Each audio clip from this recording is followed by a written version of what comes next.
Islam datang disatukan. Yang tadinya kerajaan, yang raja dan hamba nggak mungkin ada persatuan, dimasuki cara Islam hidup bersama, namanya musyarakah, yang akhirnya melahirkan konsep baru namanya masyarakat. Kalau sudah jadi musyarakah, tidak raja, tidak hamba, semua harus saling bertanggung jawab. Kehidupan yang saling bertanggung jawab itu satu-satunya yang punya konsep hanya Rasulullah, kullukum ra'in wa kullukum mas'ulun an ra'iyati. Maka raja dan hamba dilebur dalam bahasa Rasulullah menjadi ra'iyah, yang diserap ke bahasa Indonesia menjadi rakyat. Dan satu-satunya kaum muslimin dunia yang sanggup mengambil kalimat ra'iyah untuk menyebut nama warga bangsanya hanya ulama Indonesia. Terus kamu mengatakan negeri ini tauhid, ini tak tapuk lambemu. Kamu pasti bukan Indonesia. Makanya jadilah orang Indonesia yang biasa-biasa aja. Waktunya pakai peci, ya pakai peci biasa aja, ya. Yang peci hitam ya hitam, yang putih jangan sering-sering. Karena kamu nanti lupa kedudukanmu, sudah merasa kiai padahal masih santri.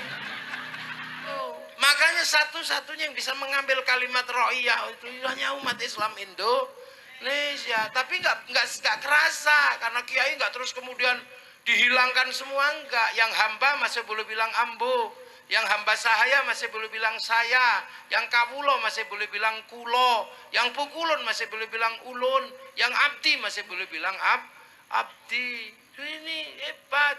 Ra'iyah kalau ngumpul jangan jangan membicarakan yang lain, bicarakanlah nasibmu. Membicarakan nasibnya ra'iyah dalam Al-Quran disebut wasyawirhum fil amri, maka pertemuan ra'iyah disebut musyawarah. Itu Quran tol. Nah kalau sudah musyawarah, jangan lupa, jangan menang-menangan sendiri. Tafassahu fil majalis fafsahu yafsakhillah. Kedudukan ruang musyawarah namanya majelis. Dan kalau kamu mau mengangkat, angkatlah pemimpinmu sesuai dengan standar wasi'a kursiyus samawat, maka kedudukan pemimpin disebut kursi. Maka ada kursi bupati, ada kursi presiden. Tapi jangan lupa yang bangun sistem ra'iyah, musyarakah, yang bangun sistem musyawarah, yang bangun sistem majelis ini adalah para wali yang datang ke Indonesia. Maka kawasan di mana para wali membangun disebut wilayah, dan al-wali meninggalkan wilayah, yang wilayah itu dikasih nama Negara Kesatuan Republik Indonesia. Nah kamu cari negeri seindah Indonesia dengan sistem keislaman yang luar biasa, nggak akan ketemu. Makanya jangan bilang negeri ini tauhid. Disinilah puluhan bangsa bersatu, maka benderanya adalah bendera persatuan. Kalau bendera NU cuman NU, bendera Muhammadiyah cuman Muhammadiyah, bendera Coca-Cola cuman Coca-Cola. Tapi kalau sudah merah putih Sabang sampai merah, oke. Makanya Belanda paling marah lihat merah putih, tidak marah lihat bendera NU, tapi marah dengan bendera merah putih karena mempersatukan perbedaan. Para ulama tidak boleh kalah dengan Belanda. Kalau tidak boleh mengibarkan, kibarkan di atas rumah. Belanda masih curiga, tiangnya dikasih tebu, curiga lagi dikasih padi, tiangnya dikasih kelapa, masih curiga dikasih pisang, masih curiga bahwa tumpeng sama ingkung makan. Oh ternyata cuma mau makan. Tapi jangan lupa begitu makanan habis, padi mengering, tebu mengering, pisang mengering, kelapa rontok, yang tersisa tinggal merah putih. Makanya ketika ditambah biru sama Belanda, disobek sama santri, lahirlah peristiwa 10 November. Ratusan ribu nyawa bahkan jutaan mempertahankan pemersatu namanya bendera merah putih. Tapi anak milenial mengenal merah putih hanya seharga 50.000. Maka kadang anak milenial nggak ngerti, dulu merah putih minta darah dan nyawa, sekarang merah putih hanya minta kita mengangkat tangan. Maka jangan sekali-sekali kita angkuh, dan jangan sekali-sekali kita tidak mau mengangkat tangan, karena hari ini merah putih hanya minta kita begini, tidak lagi minta darah dan nyawa.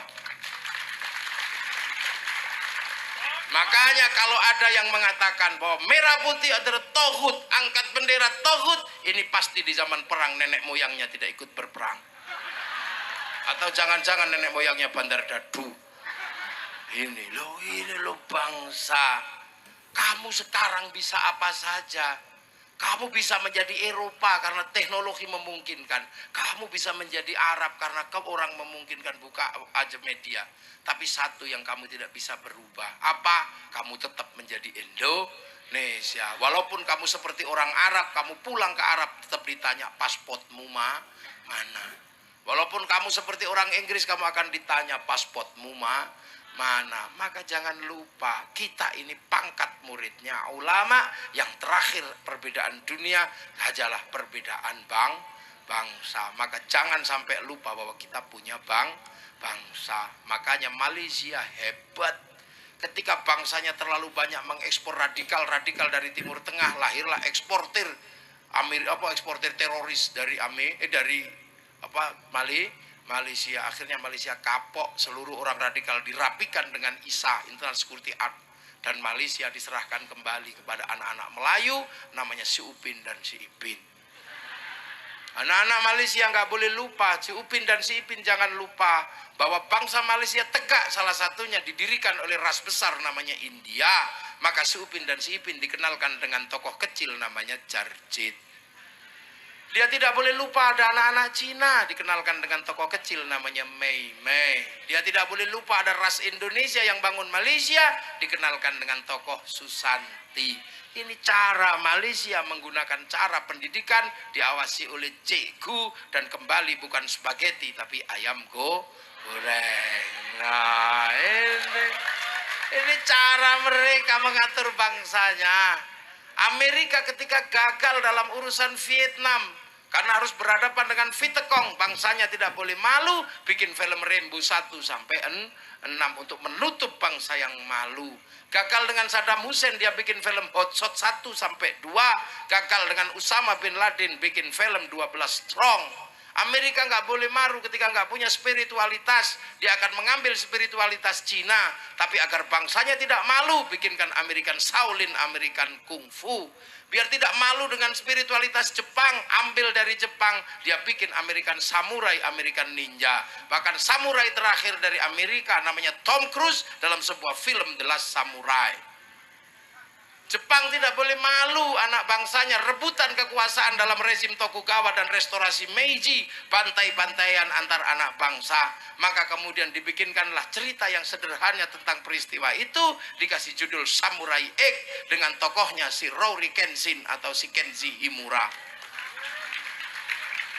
Kamu anak-anak milenial harus jernih dan paham menghadapi bangsa. Dan kita sudah punya cara agama dengan caranya ulama yang indah, sholatnya tetap sama.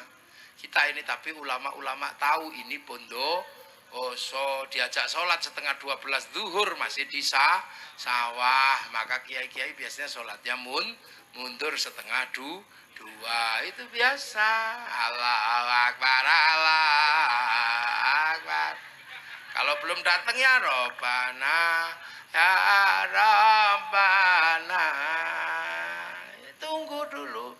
Kalau di tempat saya, kalau udah capek nunggu ya tombol hati. Kalau udah capek nunggunya sakit hati ya tambani sendiri hatinya. Kalau sudah nggak tahan baru emosi diurugi, anjang baru kemudian jelantal. Ini caranya ulama. Di zaman Rasul kan, ya memang zaman Rasul umatnya orang Makkah, ini umatnya ulama orang Bondo. Oh, sopan bahasa. Terus Allahu Akbar. Orang Mekah khusyuk karena pemancar utama, Bondowoso pemancar lokal, kadang sinyalnya hilang. Allahu Akbar, ada bakso ding ding. Bakso. Bismillahirrahmanirrahim. Sabbihisma rabbikal a'la alladzi khalaqa fasawwa walladzi qaddara fahada. Suwe. Loh, makanya orang sini setelah sholat diajak nambal bocor pakai zikir la ilaha illallah, la ilaha illallah, la ilaha. Enggak usah diprotes. Sahabat kalau zikir diem, kenapa kamu gedek-gedek? Sahabat murid Rasulullah diem begini hatinya kepada Allah. Santri Bondowoso diajak diem, ya tidur. Wong ini wal jamaahnya ulama. Terus kiai harus bunyi supaya yang tua-tua dengar dan meniru. Menirukan. Nah kalau cuman kiainya diam, mau copo mbah? Boh.